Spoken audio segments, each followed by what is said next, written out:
Welcome, my dear students. Welcome back to your virtual classroom. As you all know, energy from the producers to the consumers and how this energy is transferred and how part of energy is lost in course of transfer that we have already seen. We have also seen that how the transfer of energy is effected through the different trophic levels and how we can calculate the efficiency of transfer. Today, we shall deal with the different models that have been proposed to explain the flow of energy in an ecosystem.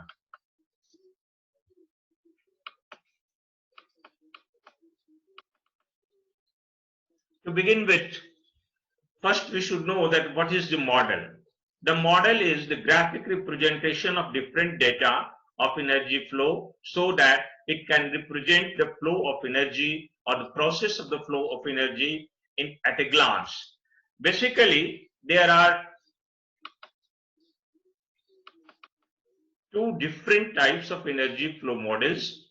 One model is the linear model and the another is the Y-shaped model. Before going into the details of the model, let us have a look at the universal model. This universal model shows that how energy at a particular trophic level, a particular individual or a particular population can undergo changes. So here you see that energy is being ingested, that is, energy is impinging upon the particular trophic level. Part of that energy is being assimilated, that is, being used by the organism concerned for the production of its biomass. And you see here, this is the biomass, and this production contributes to the growth, and part of this energy is also, that is, the assimilated energy is lost in course of respiration, which is necessary for maintenance of the life processes of the organism concerned. So, at the simplest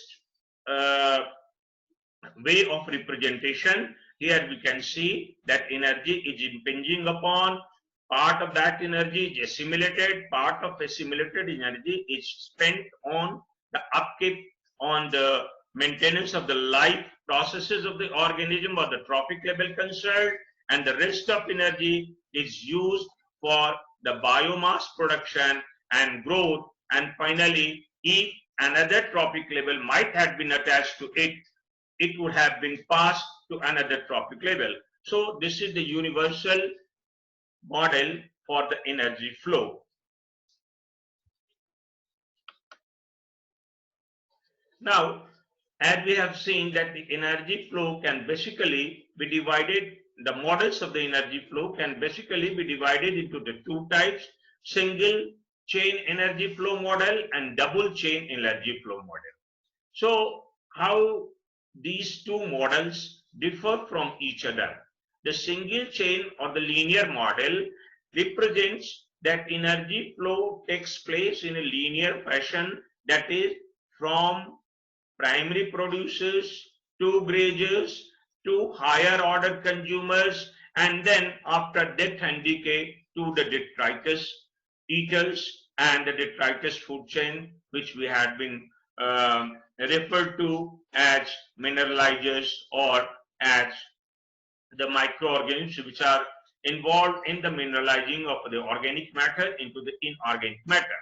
So this is the single chain in which the flow of energy has been shown to take place in a linear fashion, beginning from the producers to the consumers to the detritus eaters. But there is a double channel model too. It says that the energy flow doesn't take place in a linear manner. Rather, energy flow bifurcates at the very level of the primary consumers, that is the grazers, or you can say that it bifurcates immediately after the primary producers, as we can see in this schematic representation. Here the single chain is like this. This is the primary consumer, and the primary consumer primary producer, and primary producers are plants, and plants are being taken up by the grazers, and these grazers are again being taken up by the higher order consumers such as carnivores and top order carnivores. In the double channel model, what we can see is that here as in the single chain model, the chain begins with the primary producers, that is the plants, and the plants in the single chain model were shown to be consumed by the herbivores or the grazers. But in the double channel model, what we see that the only part of the plants are consumed by the grazers.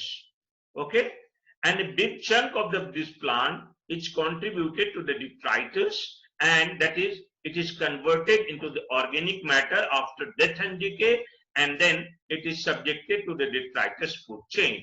So, contrary to the linear food chain, the double channel food chain bifurcates just after the primary producers, that is, soon after the energy is fixed by the plants, the entire energy fixed by the plants or the plant biomass is not consumed by the grazers. Only a minuscule portion of the entire plant body is grazed upon by the grazers, and the rest, after the death and decay of the plants, is transformed by the detritus food chain. So the channel of flow of energy is bifurcated just after the primary producers in case of double channel model or Y-shaped models.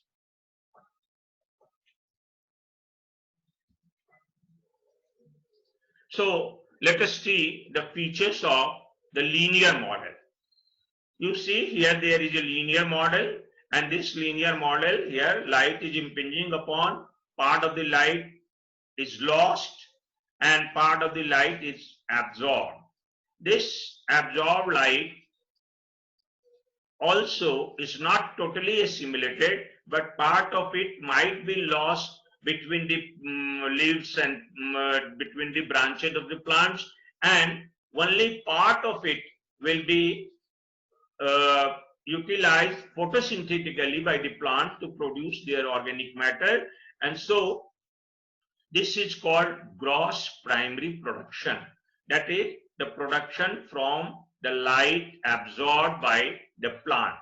But this gross primary production is not available to the next trophic level. Rather, a part of this gross primary production is being utilized by respiration. You see here that energy is being lost through the respiration process. So this gross primary production minus respiration is the net primary production. Okay, so this net primary production is available to the next trophic level, but in course of transfer of the net primary production, part of energy is lost unutilized, and this NU is not utilized. So the entire net primary production from one trophic level is not available to another trophic level. So part of it will be lost unutilized, and so what has been net produced here, only a part will be available to the next trophic level. So here these boxes in the different colors represent different trophic levels. So this trophic level was trophic level 1 of the producers, and this trophic level is the trophic level 2 of the grazers, that is herbivores. So similar energy transformations take place here too, and the energy ingested, this I represents energy ingested, will all not be utilized for the biomass production, but a major part of it will be utilized for respiratory purposes, for maintenance of the body, maintenance of the life processes of the consumer, that is the herbivores, and so it will be lost by respiration, and this ingestion minus respiration will represent here what you call production.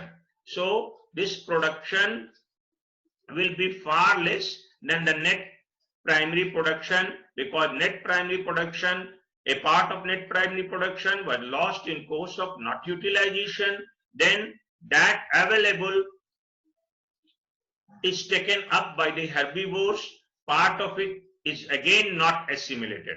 So what happens that when the energy is transferred to the next trophic level, it is not that the entire energy, entire biomass that has been taken by the next trophic level, that is the herbivores, is utilized for production of the biomass.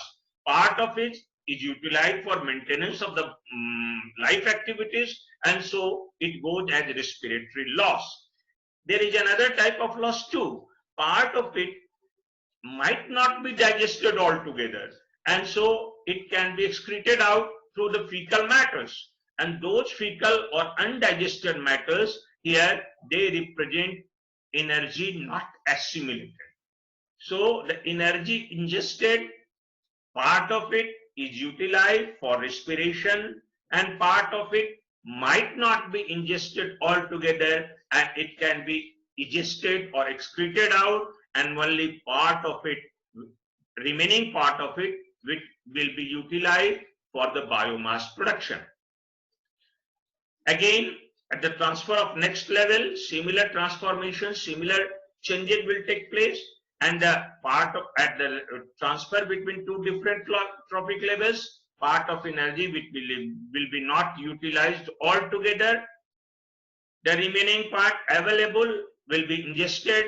Part of it will be digested out. That it won't. The animal is not capable. Say, for example, the bones. The bones might not be digested, and so they excreted out. So that part of the biomass, that part of the energy has not been consumed at all, although it has been consumed physically, but it has not been consumed physiologically, and so it is dissipated outside the body, and so it is not accounted for the biomass production. The next part is respiratory loss, because the organism has to maintain its own life processes, its own activities, sustain its own activities, and so the respiratory loss will also take place. So what the energy, the amount of energy is available at the previous trophic level is not entirely made available to the next trophic level. Between the two trophic levels, there will be a loss which is called Nu, that is not utilized. Inside the trophic level, there is a loss which is called Na, that is not assimilated or digested out, and there is a respiratory loss called R, and the rest of the amount available is only utilized for the production. So you see here that the different trophic levels are connected, interconnected, and the flow of energy is taking place in a linear fashion. But you must also take into account that this barrel is representing the flow of energy, and you can very much assess that the diameter of the barrel is gradually decreasing. That is, the barrel is gradually diminishing as it passes through the different successive trophic levels ahead. That is, at the level of the primary producers, it was quite broad of diameter. Its diameter is quite big, but after it has narrowed down, it has further narrowed down here. You can see that this is narrowing has been taking place, and it has further more narrowed here. So what you see, that energy available is gradually diminishing as we move ahead through the successive trophic levels, and so the trophic levels sustained by one group of producers, that is one primary producer, will be limited because this energy is diminishing, and ultimately the energy will not be sufficient enough to sustain the life process of the distant trophic levels. So this linear change shows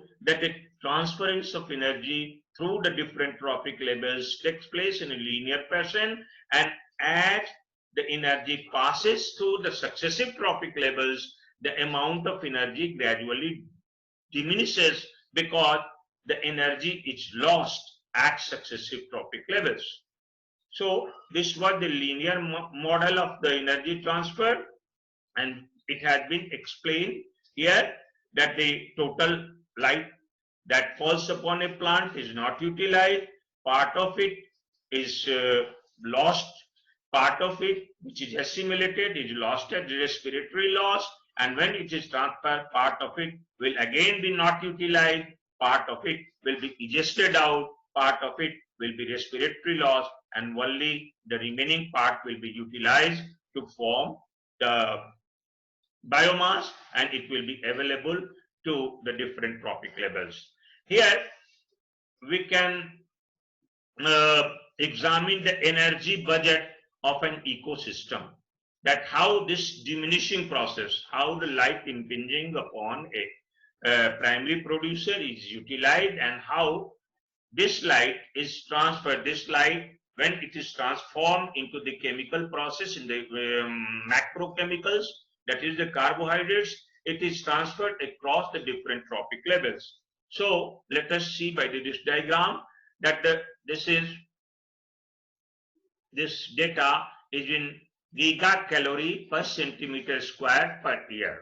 So you see here that this much of energy is impinging upon the plants.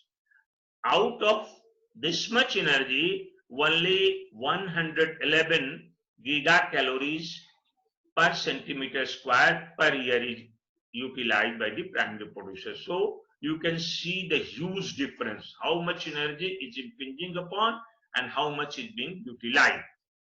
Now, the gross primary production is 111. From this gross primary production, there is a respiratory loss, as I have said you earlier, that the plant will utilize energy for its own maintenance. Then a huge part, that is 70 out of 111, a huge portion is not utilized at all, and this portion will be made available to the detritus food chain. A small portion is also subjected to decomposition, and this discomposed portion is a very minuscule proportion of the energy budget. So you can assess the net primary production, which is the gross primary production. Gross primary production is 111 and net primary production is respiration is 23. So gross primary production will be, net primary production will be gross primary production minus respiration. That is 111 minus 23, that is 88. So this 88 will be available for the next trophic level. But this 88 is not entirely available. You can see 70% has not been utilized and only 15, that is about 17% is available for the next trophic level. So only about 17% of the net primary production is consumed by the grazers. Only 17%, very low, very minuscule amount, and 21% is utilized by the plants for their own purpose. So here out of 111, what is available to the plant herbivores is 50.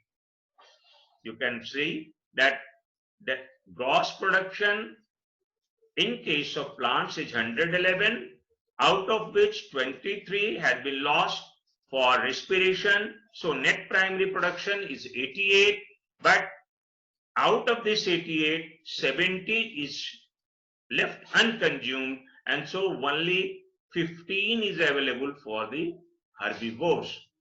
This 15, out of this 15, 4.5 out of 15 is lost as respiratory loss, and so this constitute about 30%, and so the 30% of the amount is subjected to loss through the respiration at the grazers level. We can see in the previous slide that of the total 15 gigacalorie centimeter per centimeter square per year is incorporated at the level of herbivores, 4.5, that is amounting to about 30%, is utilized in the process of respiration. So here 15 has been the gross primary production, uh, gross secondary production, you can say gross production by the herbivores. So this 15 is the gross production, out of which 4.5 has been lost in respiration. So 30% is lost in the respiration.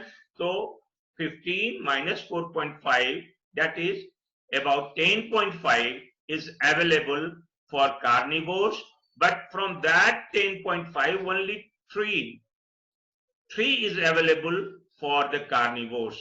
That is 7 had been lost unutilized. As we have seen in case of linear food chain, that there is a segment called, there is a channel called not utilized.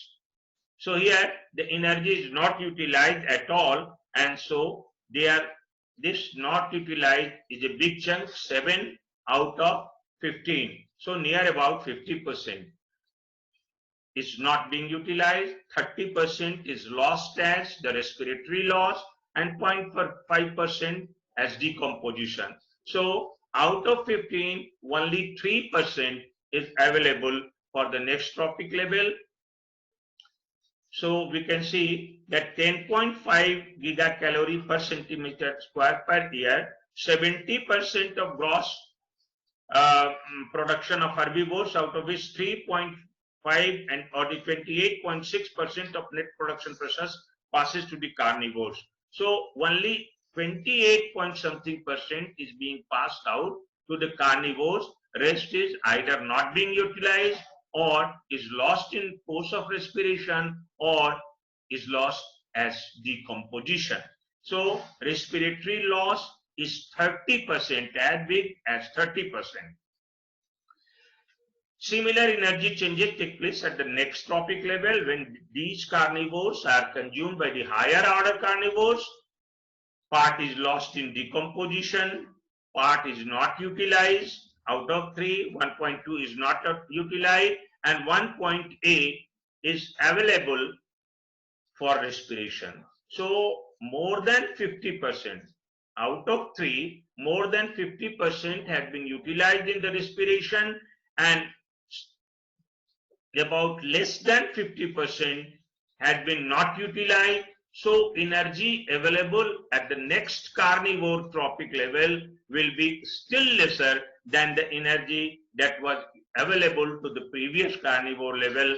And so this energy budget show that what we had concluded earlier, that as we move across the higher trophic levels, the amount of available energy gradually diminishes, and that is why this barrel was narrowing down. You can see the width here, you can see the width here. It has diminished here, it has further diminished here, it has still more diminished here. So that is being shown in data in this diagram. So what inferences do we draw from this energy budget? And the inferences are that this energy transfer is a one-way affair. That is, energy transferred to the next level. Say, for example, the energy that had been transferred from the autotrophs to the herbivores is again not being made available to the autotrophs. That is, this is a one-way process from autotrophs to herbivores to carnivores to other carnivores. And so energy of a higher level trophic level cannot again be made available back to energy of a lower trophic level. So it is a one-way energy process. Then the second inference that we have drawn is progressive decrease in energy, that I have stressed upon many times, that this barrel of energy flow is gradually narrowing down, and that shows that the energy level decreases as we move ahead at higher trophic levels. And finally, energy flow balances. Here you see that the first we have seen that law of energy conservation in case of law of thermodynamics, neither energy is being created nor it is being destroyed. You see here that when the energy is available in lesser amount in the higher trophic level, it is not that the energy has been destroyed, but it has been transformed from one form to the another form. Here it has been transformed from the solar radiation to the potential energy of the chemical bonds. Again, it passes down. Part of it is not utilized. It may be lost at the heat, sensible heat. Part of it is lost as heat generated in course of respiration or during metabolic processes. Part of it is egested out. So it is not that the energy that was triggered from the trophic level 1 has been destroyed in course of the passage, but that energy has been transformed from one form to the another form, and this shows that this transfer adheres to the law of conservation of energy, that energy cannot be created or it cannot be destructed, but it can be transformed from one form to the another form. That is the inference. And finally, the second law of the thermodynamics is also shown in course of transfer, and it is shown by the dispersion of the energy in course of the transfer. So the energy is being unavailable as heat, the energy lost at the heat, and so dispersion of energy is taking place in course of the transfer from one trophic level to the another trophic level. So these are the three inferences which we can very easily draw from this diagram and from the data available while we study the energy budget of an aquatic ecosystem. Now, this was all about the linear food chain, the linear model of energy flow through an ecosystem. The second type of model, basically, we have seen that basically there are two types of models, linear or Y-shaped model. So the Y-shaped, let us come to the Y-shaped model, and this Y-shaped model, as I have told you earlier, is diverged into two lines just after the primary producers. So it diverged into two lines just after the primary producers, and we can see by this diagram that here sunlight is being fixed by the primary producers, that is the autotrophs or plants. And in course of linear model, we have seen that this autotrophs produces biomass, and that biomass was being consumed by the heterotrophs, and the first to consume was herbivores or the grazers.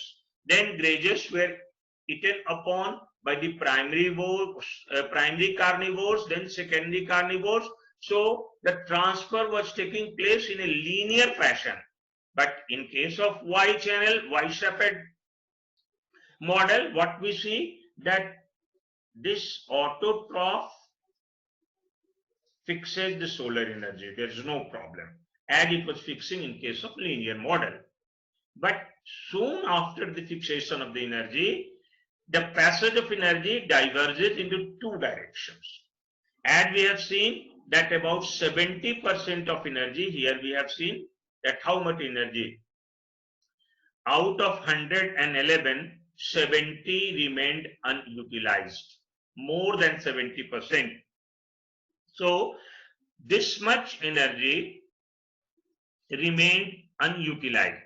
So where will it go? So we can see in this diagram that part of energy, how much energy was being taken by the herbivores? We can see here respiration, we can see not utilized. So out of 111, only 15 was available for the herbivores. So here also only 15, only a minuscule proportion will be available for the herbivores. And as we have seen that the more than 70% remains unutilized, and that 70% will contribute to the organic matter that is after the death of the plant, that will be subjected upon by the action of microorganisms, another food chain which is called detritus food chain. So we see here that the channel has diverged soon after the autotrophs. One channel is represented by this H, is the heterotrophs, then the predators, and this goes to the grazing food chain. And another part is this detritus consumers, that is the part which has not been grazed upon by the herbivores, will be lost after the death, and it will contribute to the organic remains, and those organic remains will be acted upon by the detritus chain. And you know, and you can recall that that organic matter is not a less amount. It is far more than what has been consumed by the herbivores. It represents more than 70% in our example, which we have seen just now in case of aquatic food chain.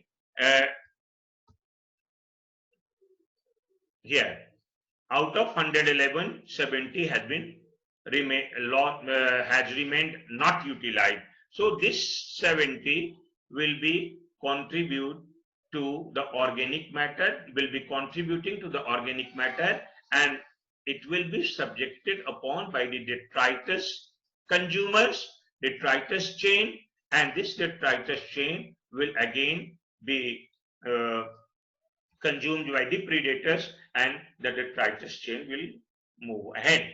So this is more or less a Y-shaped or double-channeled model of energy flow. But before moving ahead, let me show you that there is a crisscross. That is, here herbivores is also being taken up by this predator, and here this predator, after its death and decay, is also being subjected to detritus consumers.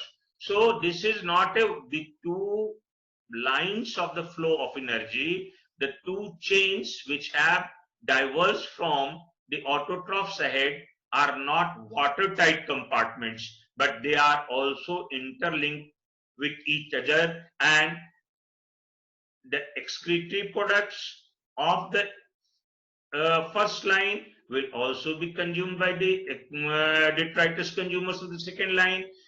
The death and decay will take place in this line. Say, for example, herbivore, a rabbit dies, then it also be subjected to the detritus consumers. So this line and this line, they are interconnected too, and it is apparent, it is very much clear that these two lines are not watertight compartments, but they remain interconnected, although broadly speaking they appear a Y-shaped, that is double channeled flow of energy.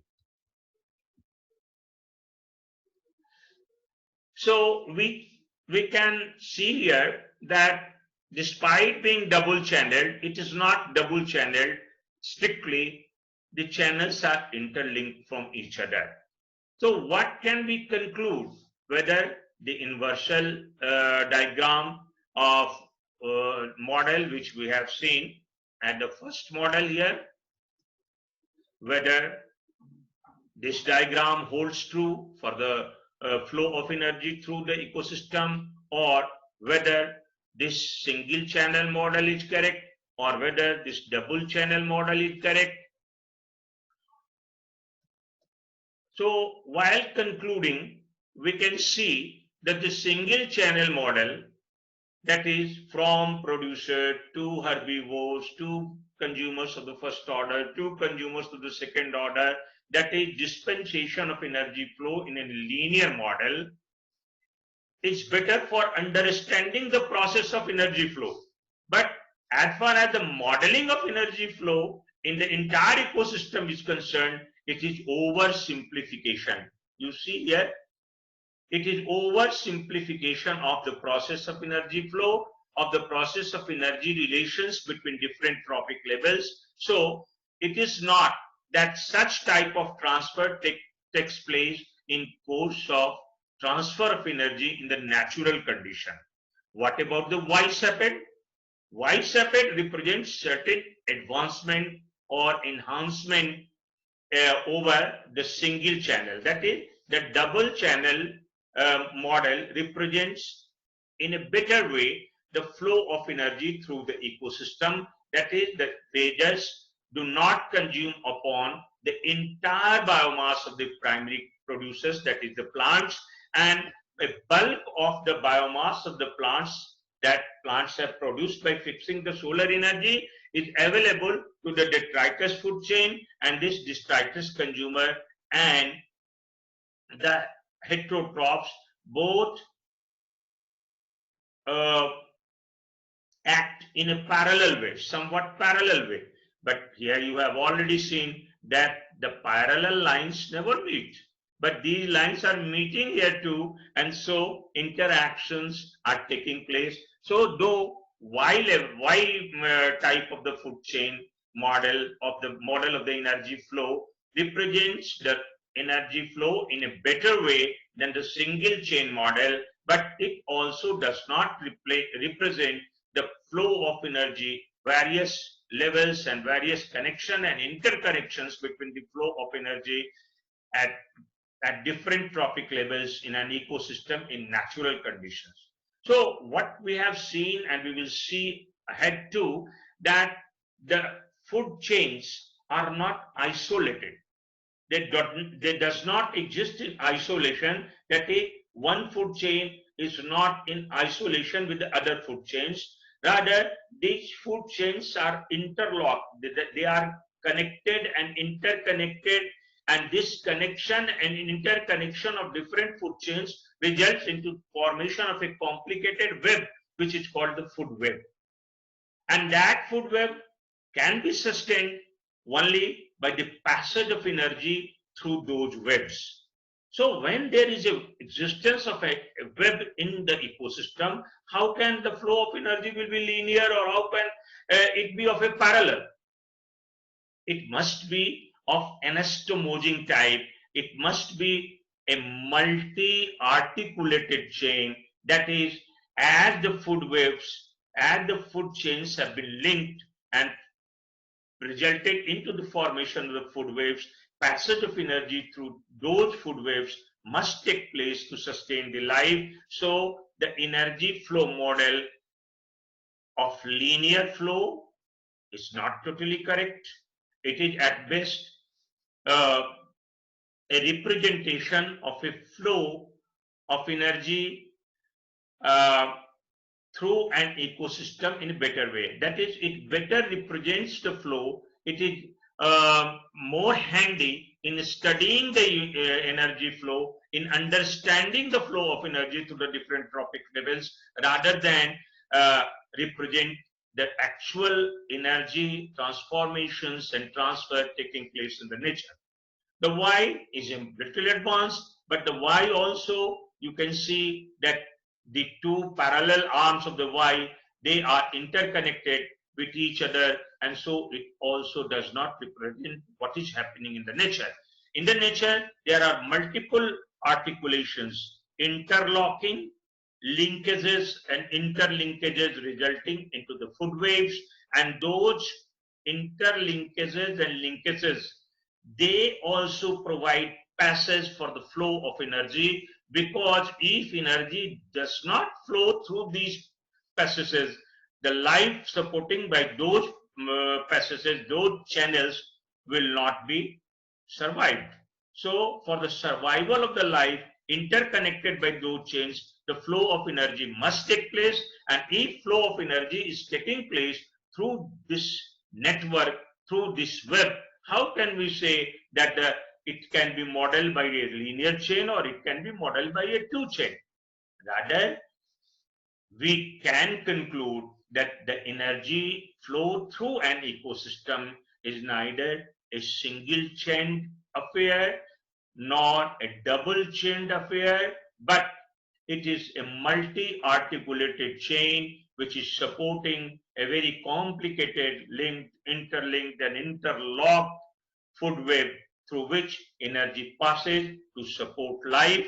And what I have said can be exemplified by this diagram, We have grazing food chain also, detritus food chain here, and we can see how these are interlinked. So there is no two parallel lines, but there is a linkage, interlinkage, locking and interlocking. And so we can conclude this lecture of energy flow through the ecosystem by drawing a conclusion that there are different models. A linear model is very good at explaining the process of how the energy from one trophic level is passed to the next trophic level and how it is lost in course of the transference, but it does not represent the real happenings that are taking place in the nature. The wide trapeze channel, a little bit enhancement in some respects, you can say that by addition of detritus food chain at the very beginning, just after the herbivores, it has added another amplitude to the food chain, and there are two lines after the herbivores, and they must be parallel for the double channel, but we further see that they are not parallel. Connections and interconnections do exist between these two lines.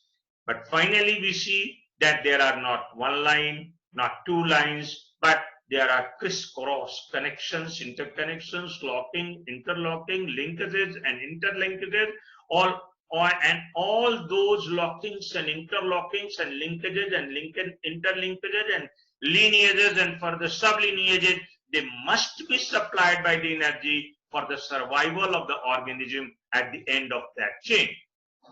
That's why it will be safe to conclude that the transfer of energy is a multi-articulated affair, and so the model should be a multi-articulated model, and that multi-articulated model will be more realistic while representing the various transformations which take place during the transfer of energy in an ecosystem during the interlocking of webs and nets and webs of the food chains. So it would be safe to conclude that the multi-articulated chain, the model which represents the multi-articulated chain, is the best suited model to explain the flow of energy in an ecosystem, and this multi-articulated channel is being represented by this diagram. So with this remark, we end our lecture on the energy flow in the ecosystem. We have dealt with it in the three sections. In the first section, we have dealt with the introduction and the passage, primary, gross primary production and the net primary productions.